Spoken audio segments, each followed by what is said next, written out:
Hey, good morning, everyone. We should be live. So let me know if I'm not live, but obviously you wouldn't know if I wasn't.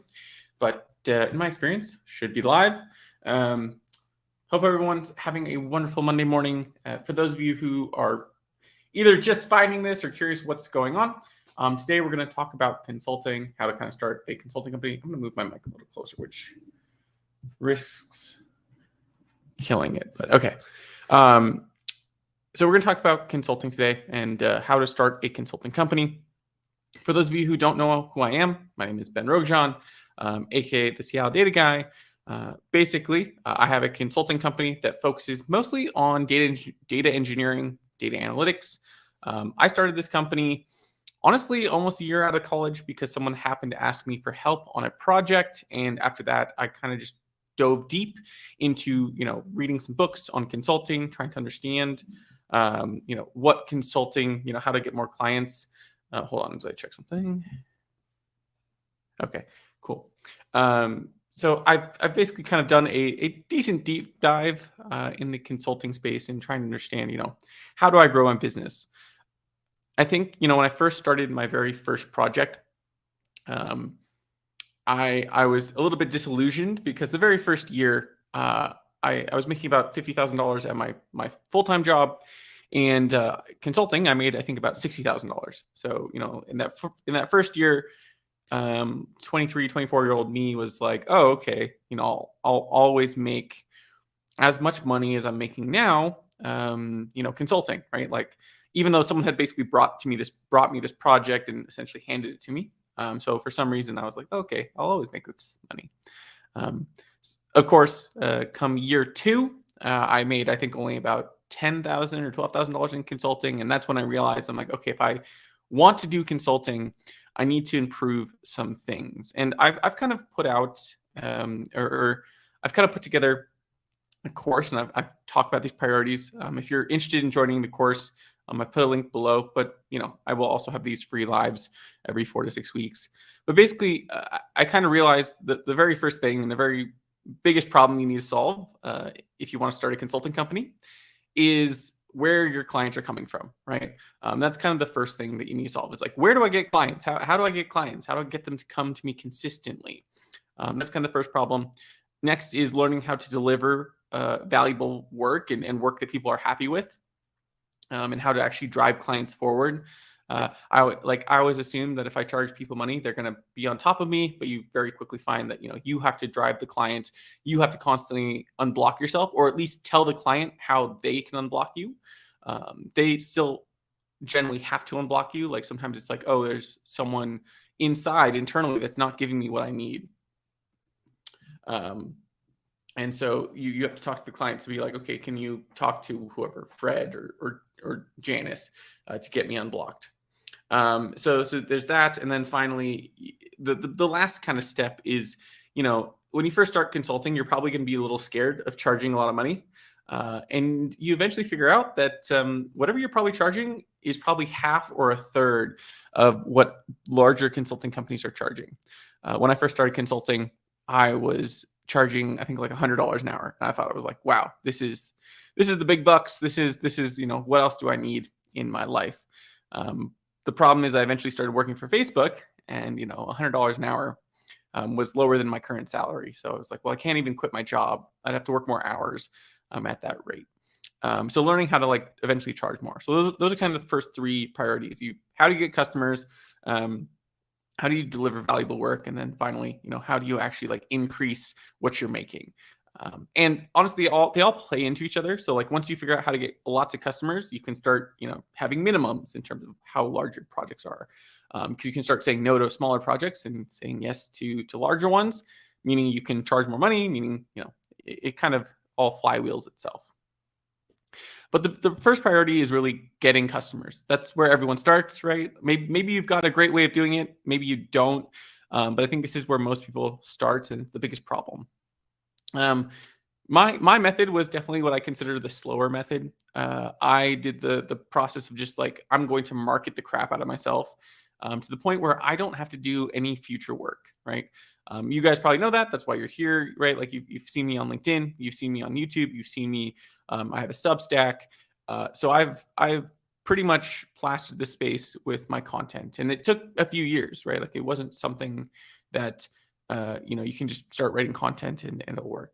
Although I have seen people post only 1 or 2 times on LinkedIn and get a few projects from it. So you don't have to have as big of a audience as I do, but doing some level of marketing, I think definitely helps. So you can write blogs. I know everyone thinks blogs are probably overdone at this point, but the truth is every day there's someone else that needs a new article on how to set up Snowflake or which tool to pick.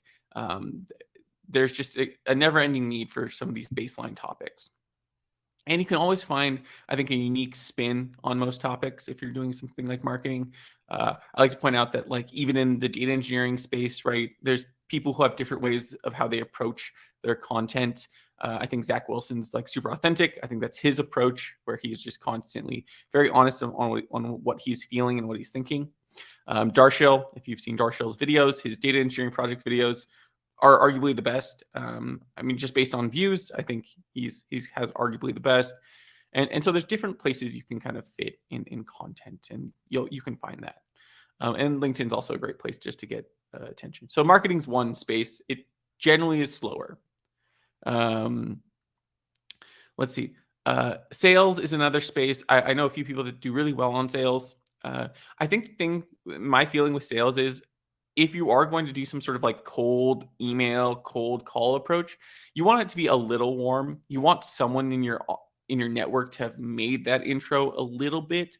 Like maybe the person doesn't even have a project for you, but like at least making that connection that maybe in the future there could be a project with you. So I think having an intro is super helpful. It just makes that trust barrier a little bit less. So I think, yes, you can try cold emailing. I've done it. I've had very minimal success with it, and I it's not my favorite. So what I found actually works is talking to friends and being like, hey, do you have any projects or do you have anyone that you know that has projects, or can you intro me to this person? Even if they don't have a project, it's not a bad idea to get those intros set up. So I just think that's important. So sales is another space. Kind of, again, sales, networking is the other side. I've seen a lot of people just basically use networking where they're like, hey, I just reached out to my network. And I think most of us underestimate how many people we actually know.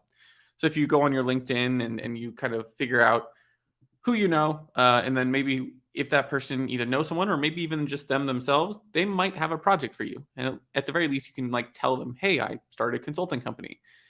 Do you know if anyone needs help? It doesn't have to be anything fancy. You don't have to be selling at them right at the moment. Let's see. Okay. She's just going somewhere. It's a good place to start. And I've seen a lot of people honestly start entire consulting businesses through networks. I have a friend who basically they partnered with a person who was a CEO at multiple companies, and they've given them a good stake of their company, and then that person basically just gives them intros. So that's one way you can do it. Just have a really solid network. Some of the other ways, obviously, is like Upwork. Upwork's always kind of a solid place to get attention. The problem with like places like Upwork or anywhere where it's like a marketplace is there is some risk of chasing the price down to the bottom because everyone else is doing the same thing. But I've seen people pivot that. If you do solid work on Upwork for a while and get really good ratings, that can eventually convert into you putting a higher price on your work. Because like I use Upwork all the time for like editing, and I'm generally willing to pay a little more if a person's highly rated. Just because like I don't really care about cheap. I care about done well. Obviously, I don't want to pay the premium price. And actually, I have a whole talk on pricing in my course now that I remember. But I talk about like there's like different quadrants. I don't want to pay premium pricing because that's just not my style. I want to pay for good value. Essentially, is kind of the pricing square it would be. But most people are willing to, I think, pay for at least good value. And you don't want to work with people that want to pay for cheap anyways. I think that's something you eventually learn. It's like, I don't want to work for cheap people because it just kills your own profitability. But yeah, so those are kind of key areas. The final area that I think, this was something I think learned like 2 years ago now, is vendor partnerships. Vendor partnerships is a great way to get clients. So, not anymore, or at least not anymore are the specific vendors. Fivetran, Snowflake used to be really good places if you're starting out because they were smaller. Not anymore, right? Like now you have to find the next, like, who's the next Snowflake, who's the next Fivetran, who needs help setting up their infrastructure. The reason this usually works is because these specific companies generally they need help. They don't want to hire an entire solutions consulting team, or maybe they're just focused on implementing their solution. So if the difference between them selling their service and not selling their service is just essentially, it's just some like someone that can finish all the work that needs to get done, they'll find people in their industry that can do that work.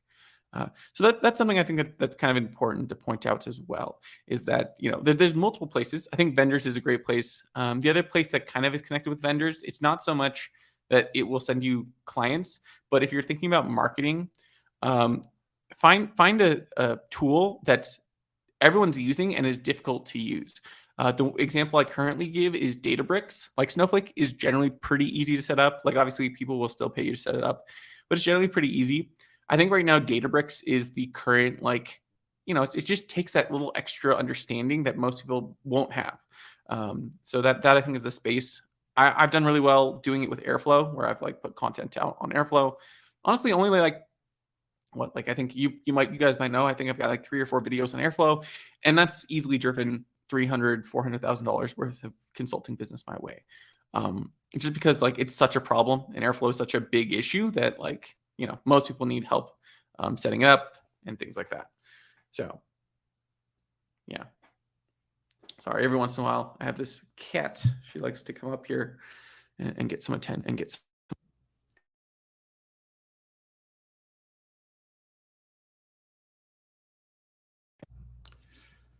Let's see if he comes back.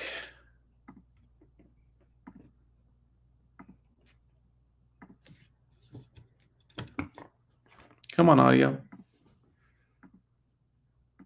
Give me 1 second.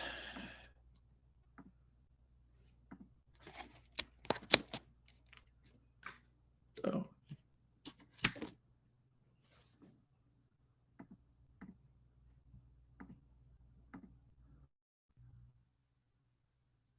Hold on.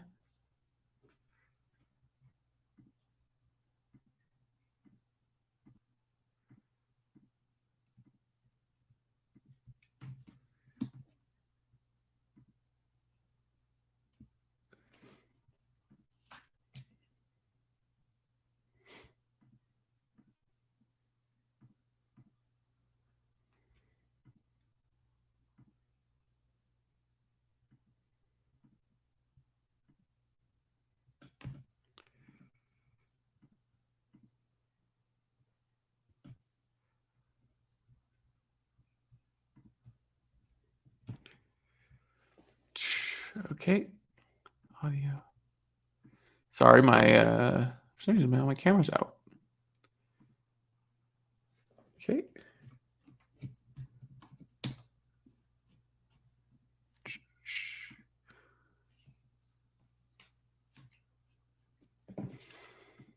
Okay. I'm trying to figure out why my camera's not working. Oh, because that's why. Okay, there we go. Sorry about that, guys. My camera just decided to die. That's great. All right, sorry about that. Cool. What's the cat's name? Her name is Mia. Anytime I get on a call or start talking to my computer, she is instantly here. So great. Cool. So let's kind of see if we've got some questions. Let's see. One of my consultant friends told me he gets clients through vendors too. Yeah. Vendors are honestly a great way to get clients. There's a couple of reasons I like vendors to help you get clients. One, this means clients are already willing to spend money, right? Like if they're talking to a vendor, most vendors are expensive. So it's like if they're willing to talk to a vendor, they've already kind of qualified themselves and said like, hey, we want to spend X amount of money. If someone's willing to spend money like on Looker, Looker's a $30,000 like base product, essentially $30,000 to $50,000, depending on how you negotiate it.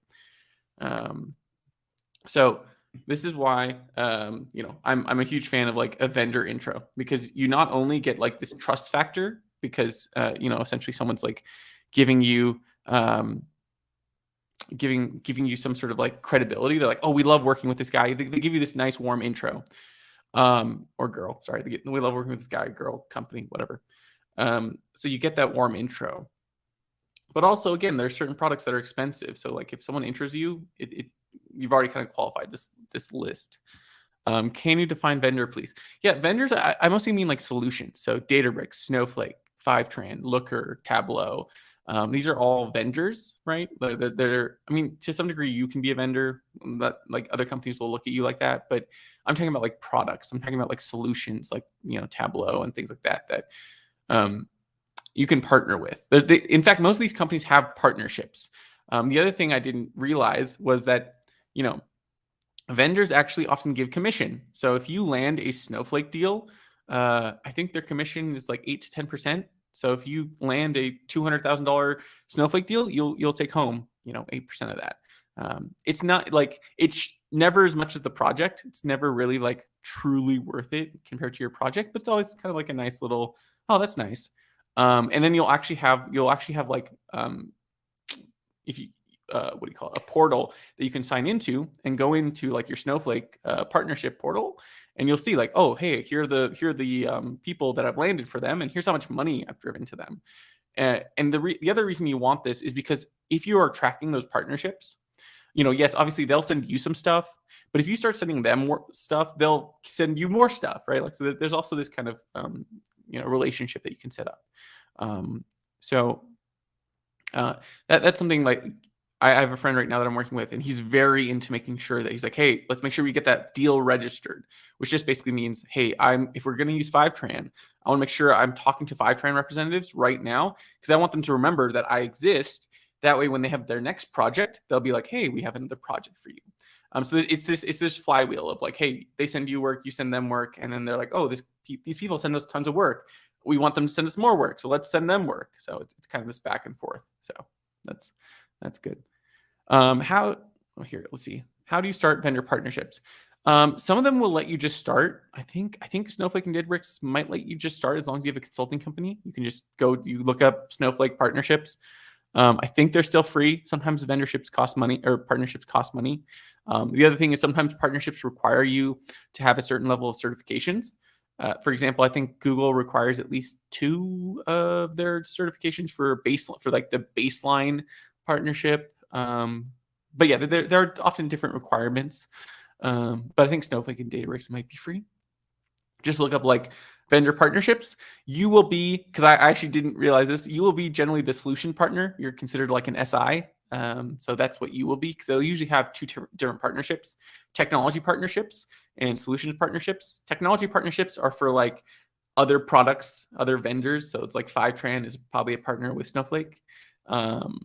Whereas solutions partnerships are you are the solutions implementation team.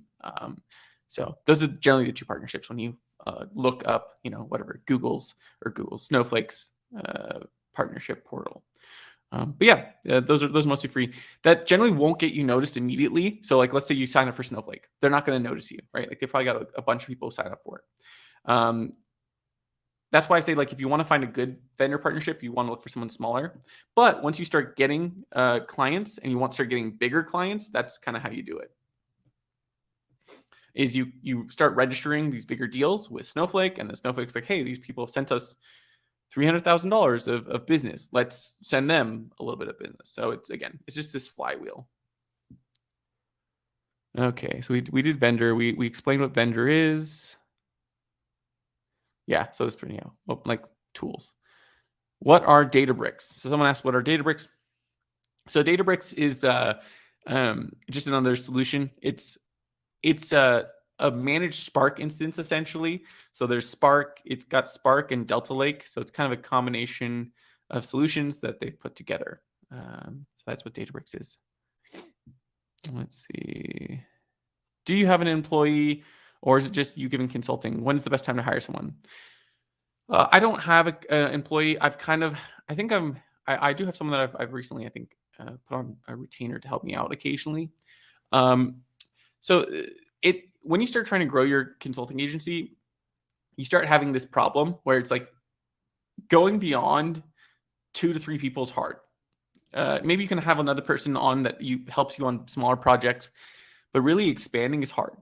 That's where you really need vendor partnerships, not to keep harping on that home, but you need some level of like networking that you're really good at, or sales that you're really good at. Like you almost need a salesperson to be doing it, because you need to have consistently a level of like 3 to 4 person projects coming in. Like you need to have at least, right, like 2 projects coming in like every 2 months. That is like a 3 or 4 person project, these are pretty big projects. They're not that many. I mean, there's plenty, but there's not that many. So you need to have something that gives them to you. Otherwise, you're going to be too stuck focusing on managing your team and managing new clients and like doing all of that. And you'll have no time to do anything. Even once you do have another pipeline like vendor partnerships, you'll still be spending most of your time just getting new clients and not doing the work. So in terms of when you can grow, you need to be having a certain level, like probably like 2 projects coming in every 2 months that are in that 3 to 4 person range. Because most projects will taper off within a year. So it's just like needing to have that constant flywheel going. And the hard thing there is like, if you're paying people full time, if they're not working, you're losing money, right? Like you still have to pay them. So let's see, let's see, when's the best time to hire someone? So yeah, so that's what I'd say. Because you really don't want to just hire one person. Hiring one person, the problem is like you just end up managing that person, and then your time is both exhausted because you're not doing the work and you're having to manage someone and you're having to get new projects. So you really want to get to the point where it's like you have 3 to 4, 5, 6 people that are working underneath you. One person is just it's kind of hard to manage, just one person. What are the areas do I focus on for data engineering roles in public health domain who are on Oracle? Should I propose Snowflake in this public sector university? I mean, like I'd say like Oracle is kind of an interesting space for consulting, because that not everyone's there, right? Like not everyone's there's not a lot of people that know Oracle. So I'm sure there's a lot of consulting in Oracle. Even if it feels older, you can propose new solutions if that's what they need. But I'm sure there's even like just people fixing their Oracle instances and improving it. That's kind of a niche, right? Like Oracle's always going to exist. So if you're in that niche, it's not a bad space to be in. If they want to go to Snowflake, obviously that's a pitch you can do. If you think you're seeing lots of people do Oracle to Snowflake migration, so I'd say, yeah, why not? Why not try to sell to that specific audience? What is the work-life balance when you have your own consulting company? Well, it can be good. It can be bad. I'm not always the best at keeping it to be good. I will always take on more work. But you can kind of define it, right? Like it's a little up to you, right? Like how much do you want to work? You can work that much. You can probably double your salary and then maybe figure out a way to work, maybe either full time or, maybe like half, but maybe not half, but like, 2/3 time. That's really up to you. How much do you want to work? Do you partner with other consultants depending on the requirements for a project? How do you source them and determine ownership? Yeah, I definitely do. And I definitely also part like in both directions, right? Where maybe I hand them work, they hand me work. Sometimes it's really well delineated. Like sometimes it's like, oh, this is a like Salesforce project. You go do your Salesforce work. That's not my job. And then I'll do my analytics work. Or sometimes it's like, hey, I just need an extra consultant to help me out. Okay, here's the extra consultant. Okay, you're going to focus on the data warehouse. I'm going to focus on Tableau, or vice versa, right? Like you're going to have that conversation. You should have it early. Make it clear who's doing what and what tasks, I think, and make sure that happens early, because that kind of makes it clear in terms of like what needs to get done. I think sometimes I don't have that conversation, and then you're just in this awkward, like, who's taking the lead? Who's doing the data warehousing work? Should I be doing there's just too much back and forth overall. So I think that's kind of important to figure out quickly. How can I find data ingestion ETL dashboard freelance jobs easy? Again, the easiest way to do any of that is just go to Upwork. That's the easiest way to do it. Uh, it the negative thing there is you don't build a business, right? Like you don't build a brand, and so that's pro and con. What can be good there is you can get like referrals and future and also like like testimonials from that. So if you want to get some really quick small projects and then ask them for referrals in the future, I think that's always valid. And testimonials, that's great, but you don't have a brand. So maybe you can get some quick work easy. You're not going to get paid very well, but it like at least solves that initial cold start problem. How do you balance your content life and your consultant work? For me, the way I look at things, and also, hey, Maddie, hopefully you're doing great. The way I do that, also, if you guys haven't checked out his channel, you should. It's very well edited, far better edited than mine. The way I do it is like I just prioritize. Like right now, I'm definitely deprioritizing some content. Like it's like, okay, I haven't put out a new video in a little bit. I've got a new video hopefully coming out tomorrow, but I haven't put out a new video in like almost over 2 weeks because it's like I can't. And you just have to make those calls. And yeah, content's usually the first thing that I'm like, I have enough content out there at this point that client work goes first. But yeah, to me it's just about prioritizing like what can I do and what can't I do. That's pretty much it. It's not much other than that. It's like, yeah, I try to keep a certain amount of content coming out at all times, but sometimes you just make calls and you're like, you know what? I just can't do it all. How did you balance time between your regular job and consulting, especially when you just started out? Would you recommend having a project manager or other people to work on the projects? When you first start, consulting, you're probably not taking on massive projects to where you can just take an extra 2 hours a day, 4 hours a day to do your consulting work. Yes, that makes your day a 12-hour day, but it's doable, right? Like that's totally doable. It's not necessarily fun, but it's doable. I mean, there was a point that I was trying to work full time at Facebook and I was doing like 160, 180 hours of consulting. In my brain, I thought it was possible. It was one of those like, I can totally do both. After about a month or two, I was very aware I could not do both. Okay, after a month, I was aware of that. So, when you're first starting out, you probably are just doing like maybe 20 hours of consulting. You don't have to be putting out massive projects. Obviously, if you're getting massive projects, like if you're getting massive projects that are going to take you 320 hours, 160 hours of like people time a month, then, yes, you can start thinking about having a project manager. You can start thinking about hiring people. I think all that stuff becomes valid. But most likely when you're first starting, it's just becoming, early on. Question, will Databricks become a data platform standard of sorts? I don't know if it'll become a data standard, only because I see people split what they do. Like most companies do not use one solution. Most companies are on like 5 different solutions when it comes to like what their data analytics like is done through. You'll see Snowflake, you'll see companies have Snowflake, Databricks, Teradata, BigQuery, all of it in like one go. So I wouldn't say like Databricks will become a standard. It's just something that people do use. I think it's really hard for anything to become a standard in our industry, right? Like there's always like 2 or 3 options, right? There was Teradata and Vertica, there was Netezza, right? And Oracle. Like there's always been multiple options in this space. And I think the Databricks and Snowflake dichotomy is mostly there for their own marketing benefit, right? Like it's like, oh, so you got to pick between these 2. It's like, well, there's a ton of other options you could pick. But if you only think that there's these 2, it benefits both of them. Did you do consulting work while working a full-time job? If so, how difficult was it for you to serve your clients outside of your work schedule? Yeah, I did. I did do that for a while. Most of the time I was fine. Again, I referenced this earlier. It was generally just whatever, 4 hours extra a day, maybe. Occasionally, maybe you had a big project that you were doing some weekend work, but there's always generally time. I think it's harder. I think for me it was easier because I was, young. I don't have kids still, but I imagine if people have families, that's maybe where it gets harder. But I think even if you can just do like 3 hours a day, which, even with kids might be possible. I'm not going to say that until I have kids, but I think it might be possible.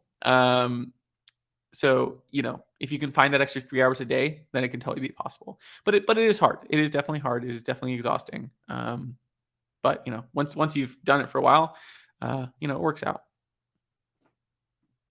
How many years of experience do you consider necessary to start consulting? So this is an interesting question because again, I started consulting like with 1 year of experience, but my very first project was moving a team or moving a company from a like Access database to SQL Server. So it's not even like a fancy project, and I honestly wasn't managing it. Like I was working underneath someone else who had brought me this project. So I think you can start consulting almost immediately, almost, but you're not really consulting. You're probably doing some contracting work, right? Like you're helping some people do some very basic things. You're learning how to be better at your job. So you're learning how to be, be an even better data engineer, data analyst. But you're also, learning how to drive projects forward. So especially if you can work underneath other consultants, that's always great. You can see how they do it. So eventually you'll have those 8 years of experience, 10 years of experience, and then you'll be a very valuable consultant. And you won't just be contracting, you'll be consulting. So you can start, I think, doing side projects now, but it just won't be pure consulting, right? Because you don't really have much knowledge to provide in a consulting manner. But you have plenty of knowledge in terms of what to provide in a technical manner. And you'll eventually figure out how those are different, but that's just something you figure out over time. Should I deliver a strict scope of work for a fixed price, or should I be flexible and do a rolling scope with a day rate? I usually do a scoped price with a decently strict project, but projects change, and so you're always flexible. And you're just always, I think, in my brain, you're just always making sure you're changing with what they're asking for. They're going to ask for, one thing, as long as you're aware of how they're changing things, and if that change is like just a change to what's being delivered. So it's like, okay, it's still the same amount of work being delivered. Or if it's a change in scope where it's like, okay, now this project went from, this big to this big, that's fine. We need to retalk about pricing, and you need to be okay with it. So those are kind of the discussions you have. Projects change all the time. No amount of like requirements gathering will ever perfectly get you to what you need to do. So just make sure that, if things change, you tell them so that they're aware. What is something you wish you had known or asked yourself when you were getting started with freelancing? I think the thing I wish I would have known is just like that you need to drive clients. And I think this happens, in working your full-time job too, is like you need to drive work. They will not drive the work. You have to be the one that like talks to them. You have to be the one that's like, hey, here's where we're at. Here's what we need to do. Occasionally, you might get a good project manager who will do that for you. But most of the time for consulting projects, they expect you to be that project manager, either to have one on your team or you to be the one that's driving that forward. I think that's something that like I realized quickly, because I would occasionally, or when I first started, I would do hourly projects, and sometimes a project that should take 2 months would drag on to a year. Not because it took me a year of work, it's just because between having, waiting for the client to do things and getting things to move forward, 2 months would drag out to 12. I get paid the same, and that sucks, right? Like you're like, I'm getting paid the same, but now I'm still thinking about this project for a year rather than 2 months. So I think that's something I wish I would have known. Let's see.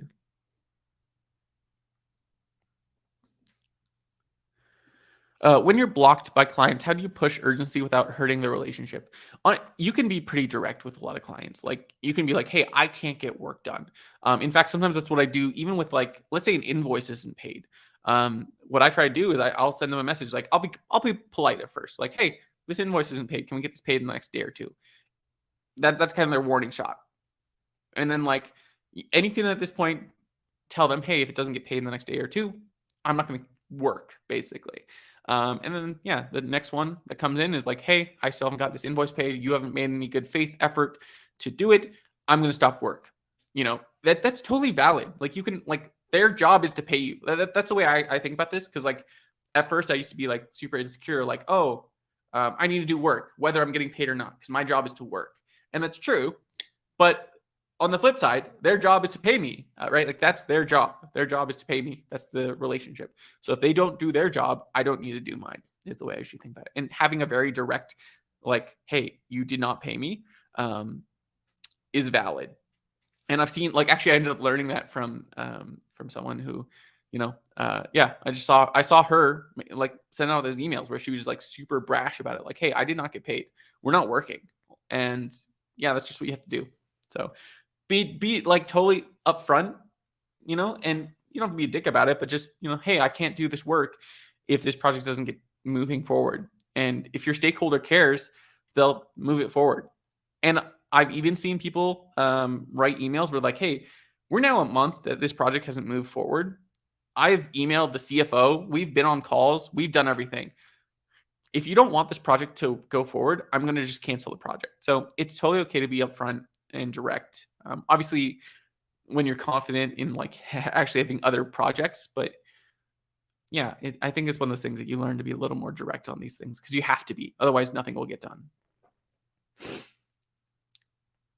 Let's see. I'm a data scientist from e-commerce background. I'm just getting started in consulting. Should I focus clients only in e-commerce domain?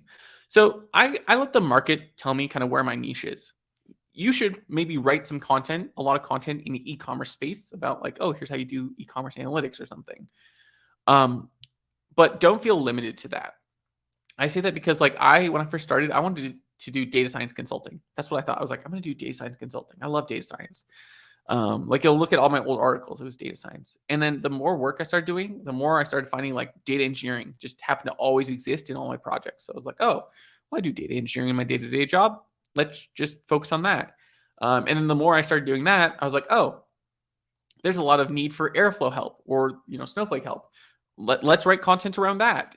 So you should start, a little general, but the market will kind of tell you and guide you kind of like in terms of like which niches are really the ones that are in demand.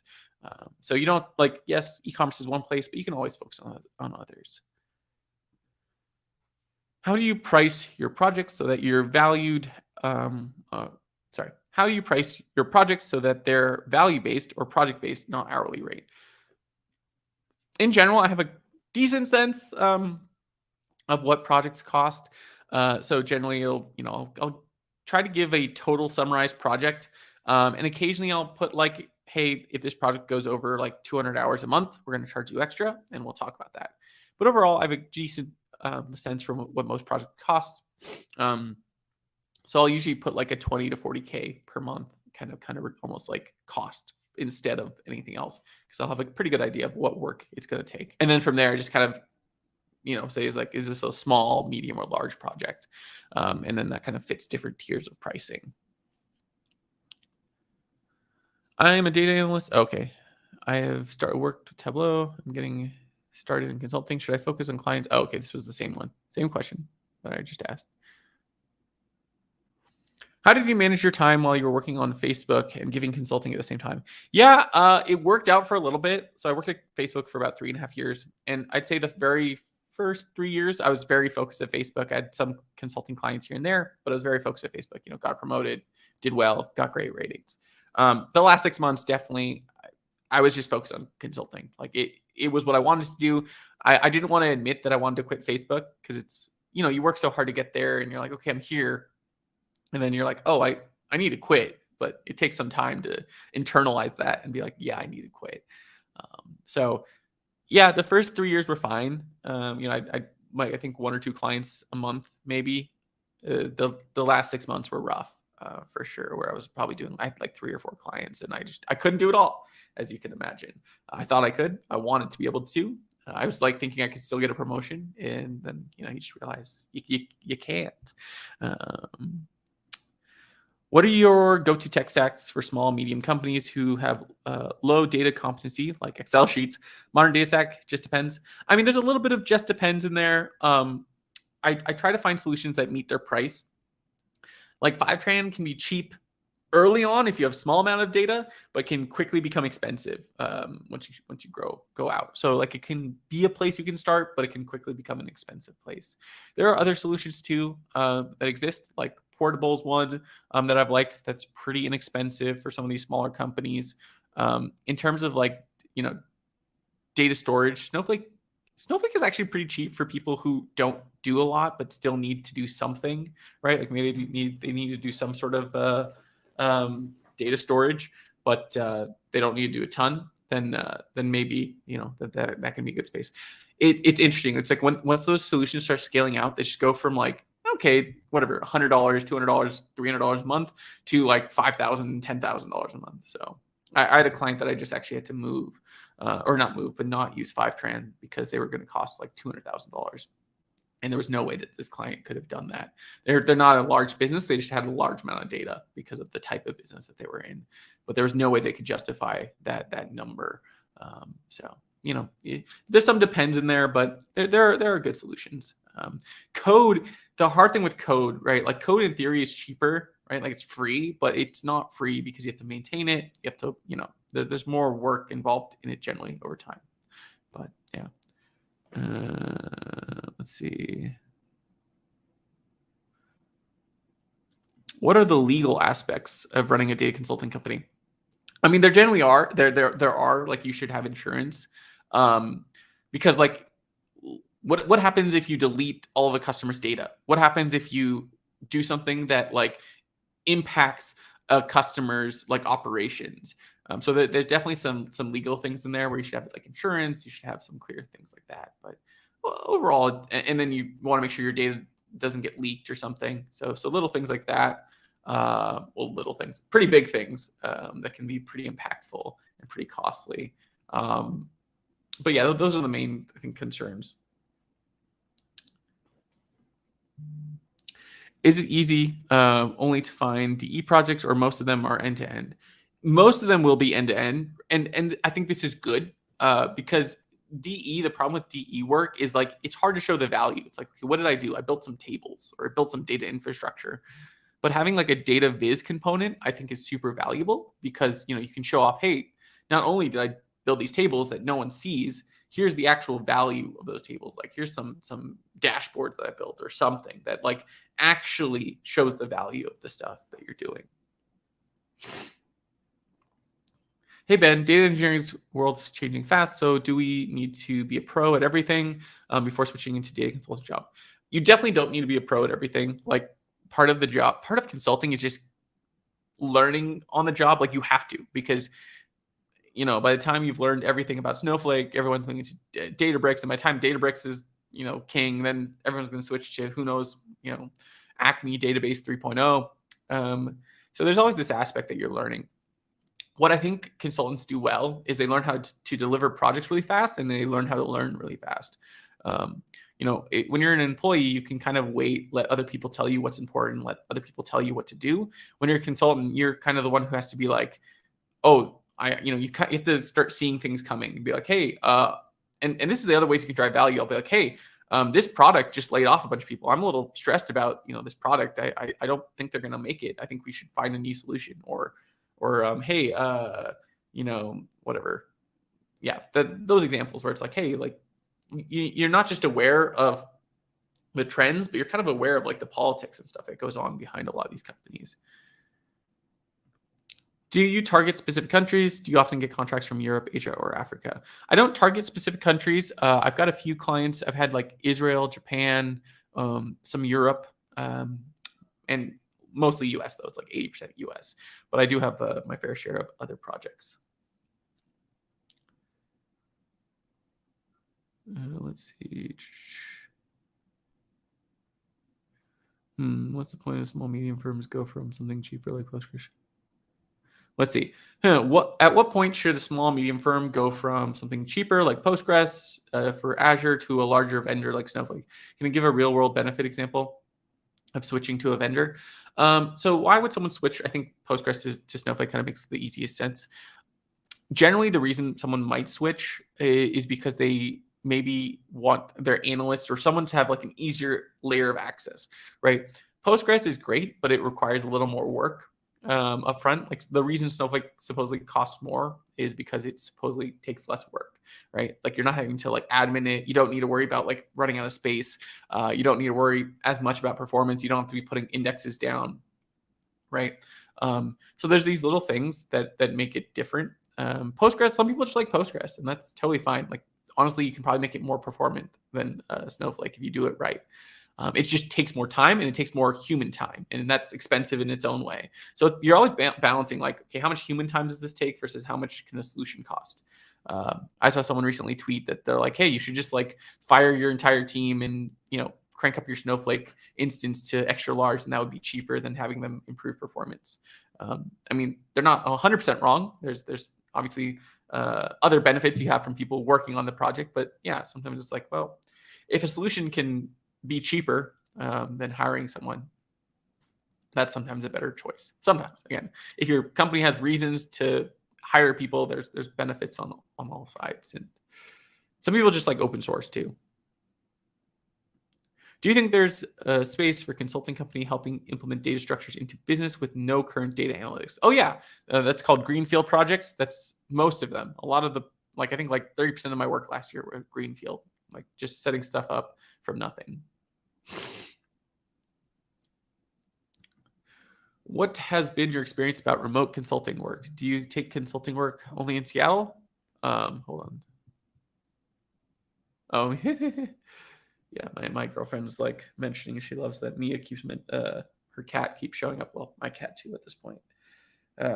Yeah, I have a cat that's currently nestled up right here by me in my chair. It's very cute. Okay. So I take clients everywhere. I have clients in, again, England, Israel, Japan, US, everywhere. Yeah, I'm not just Seattle.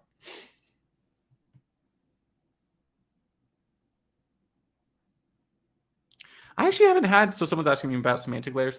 I haven't had any clients need a semantic layer. And I say that more from like a cost perspective, right? Like you need a big enough client that needs that. I do small, mid companies, the occasional enterprise, but even for enterprise, I just do different types of projects for them. I do a lot more high level projects for enterprises. So I don't do like implementation work.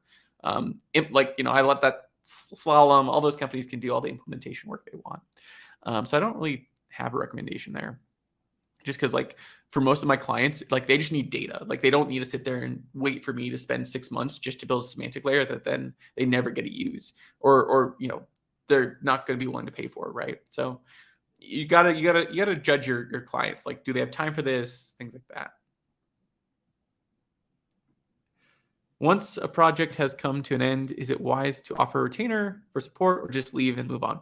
Oftentimes the clients will let you know. I mean, obviously you can always offer it, but hopefully you've been kind of selling that, right? Part of your job is to continually be selling as you're doing your work. Hey, there's a phase 2 that I see here or something. There's always opportunities to sell kind of new things like that.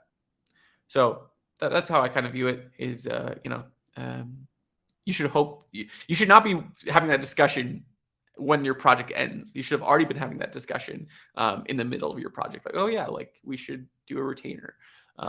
So yeah, that's a great thing to do, but you should be selling that earlier on. Yeah, put the tools down as they stop paying well. Okay. What kind of medium content do you recommend for positioning yourself as a data engineering expert? I mean, in terms of figuring out what to market, when you first start, you have no idea. I think when you first start, it's totally okay for you, and I've done this when I first started with YouTube. Look at what other people do, look what makes them successful, and just do that for your first few videos. Because for your first few videos, what you should be focusing on, and your first few articles as well, what you should be focusing on is practicing the skill of doing it. You shouldn't be thinking about what you should be doing. You should just be doing the thing. I don't know if that makes sense, but thinking about your strategy for what content I should write and how do I position. That's stuff that will come with time. You'll see it. As you're doing it, you'll start to see okay, this is what people respond to. This is what people like. But in order to understand that, you first need to just have other people almost tell you what you should be doing. So yeah, totally copy other people's topics. It's how you start. It's how you get figure out how to get better. Obviously, don't copy paste their content. Write your own spin. Hey, how did you break into data engineering, right? Everyone wants to read that topic, but your story is very different than mine. My story is very different than, Darshil's and Mediho and all of these people. We all have very different stories. So give your own spin on it. I'm not saying copy it, but the topic, yeah, that's why you see everyone always write the same few stuff when they start, because you're trying to figure out what do people like and what's my voice? What do I have that's unique in this space? So yeah, take some time, see what does well, write a similar topic, and be okay, did people like it? Did they not? Why do I think they didn't like it? And learn from that. Will data engineering company? I don't know what that means. Sorry, that question. How can I learn to price accordingly without getting lowballed too often? I think it's okay to get not lowballed. You're the one pricing early on. I think it's okay to maybe work for a little less when you start out. It's a little less stressful as long as you have a full-time job. If you don't, then there's a different mentality there. But making a little extra money, it's totally okay to be a little uh, cost efficient for everyone. Because then if they're really happy, then you'll know you can. Okay, I can charge more. They were really happy. And you slowly just gain that confidence to charge more.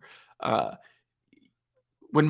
I saw a consulting company charge, I think $300,000 to do 10 Looker dashboards. Obviously, all the infrastructure behind it, but eventually you slowly realize that probably the work you're maybe charging $10,000 for today, someone else is charging $100,000 for it in the future. Like same work. So I think it's totally okay to worry less about costs, right? I said the priorities are learn to get clients, learn to deliver well, then worry about how you're pricing. And I think that's valid. So I think, if you're getting clients, if you're already starting there, great. If you're not, that's your problem to deal with today. Don't worry about pricing, right? Don't work for nothing, but work, maybe for the same what you're getting paid as your full-time job. Once you start getting multiple clients coming in, then you can start worrying about, am I getting lowballed? Until then, it doesn't really matter. When you're building a data stack for a company, how much do you take into consideration their ability to maintain it? A lot. I will often talk to them about hey, do you have a team? Because sometimes they'll hire me and I'm like, I'm the person setting it up. I'm like, so who am I handing this off to? And they're like, oh, no one. It's like, well, that's not going to work. So yes, I think about that a lot. It's super important. That's why sometimes I use solutions, because it's some of these companies are we have whatever, this one person we just hired who has 1 year of experience to manage this. And I'm like, well, okay. Well, then we will not be doing, everything custom. So yes, it's a lot. It's not difficult to determine what's real amount of hours.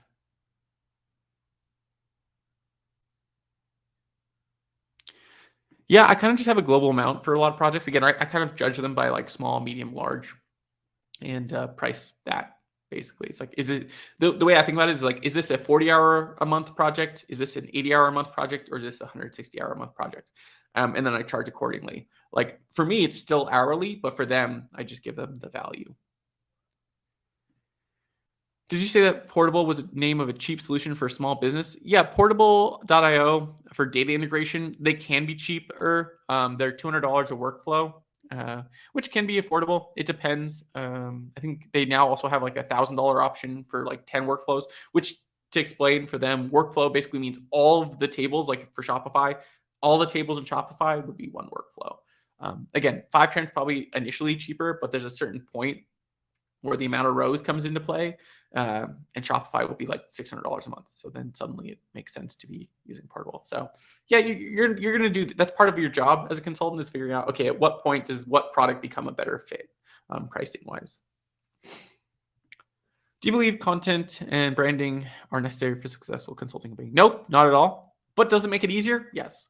I see plenty of people who have no brand and who do a great job of getting clients, but it's helpful. How difficult is it for you to be GDPR compliant? I luckily don't have to work too much in GDPR. Like I say, I've got a client in London, but they do most of the GDPR stuff, right? Yeah, you've got to keep a few things into play, like where you move data and things like that. But for the most part, if you're working with a GDPR related client that has a lot of that, they'll be making sure you're GDPR compliant, because they don't want to because they're the ones who really are going to get impacted by it, right? Facebook, Cambridge Analytica got in trouble, but Facebook got in the real trouble, right? At the end of the day. Where do you find your clients? How do you advertise and get the work? I kind of talked a little bit about that before. Honestly, everywhere, LinkedIn, YouTube, everywhere I market, I find clients. Let's see. We're getting close to time here. What are some of the key things you must be factored in a data consulting contract? I mean, generally, you've got your scope, how big is the project, what's going to cover, your general schedule, what's going to look like. Cost is always important. Some general terms and conditions, things like how to add new work, they need to add new work, things like when they will pay you, is it a 15-day, 30-day term, things like that. IP stuff, like making sure you're not going to share their information. So those are kind of the key information you need.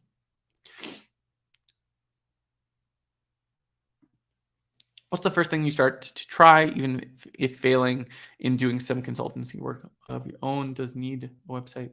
I'm not sure what you're saying. I think you're saying like if you're trying to get clients. I think LinkedIn's a great place to kind of start talking about your skills. Trying to think. I think the other thing is like networking. Just talk to people you know. Be like, hey, do you have any work? Do you know someone that has work? So yeah. How do you get most of your leads? I've got no experience running ads or doing cold calls. Again, most of my leads come from my marketing, all the content I put out. But for you, I'd say like reach out to your network, tell them you're starting a consulting company, and see if they've got work or people that they know have work. Because that will kind of amplify your impact, especially if you've got friends that are really well like tied in the industry. I lead data team strategy roadmap. So I also have a solid technical background. What consulting opportunities do you see in this space? I mean, there's tons, right? Like plenty of people need help, building teams. Plenty of people need help with vendor management. I'd say all of that stuff, right? Everyone needs help with all of that. I'd start start testing out by even just like writing articles and writing LinkedIn posts. The way I almost sometimes do it is like I'll write a LinkedIn post as like an MVP. Like I think about it similar, like someone probably thinks of this a product, where I'm like, oh, I think that this topic is something that a lot of people will resonate with. Let's write about it on LinkedIn. Oh, it did well. Let's write a whole post about it. So I think there's a ton of work in that space. How do you build a good data team? How do you find good vendors? How do you negotiate vendor prices? There's a ton of stuff in there that I think is valuable.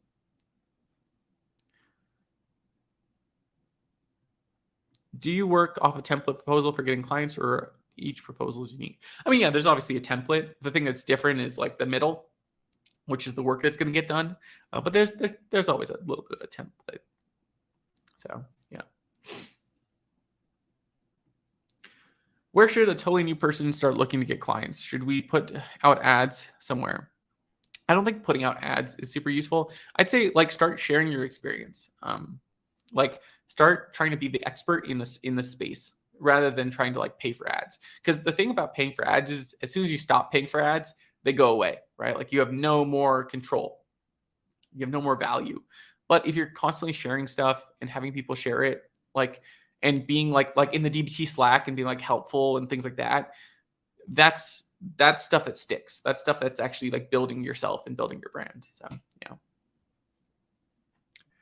Just want to say thank you. Hey, glad you're enjoying it. I hope you enjoyed the talk earlier. Sorry that earlier this little cat who's sitting next to me decided to knock out all of my stuff, but she's also very cute. So she gets away with a lot.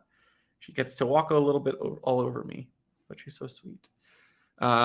Yep. So yeah, I totally love like LinkedIn's a great place just to test out ideas. I think Zach Wilson says he does Twitter for the same thing, where he like posts something on Twitter, see if people like it, and then posts it on LinkedIn, and then kind of has a whole process. But yeah, it's a great place to kind of like figure out like what works. What are some key reasons to turn down a customer? That's actually that's a great question. I should like talk about that at some point.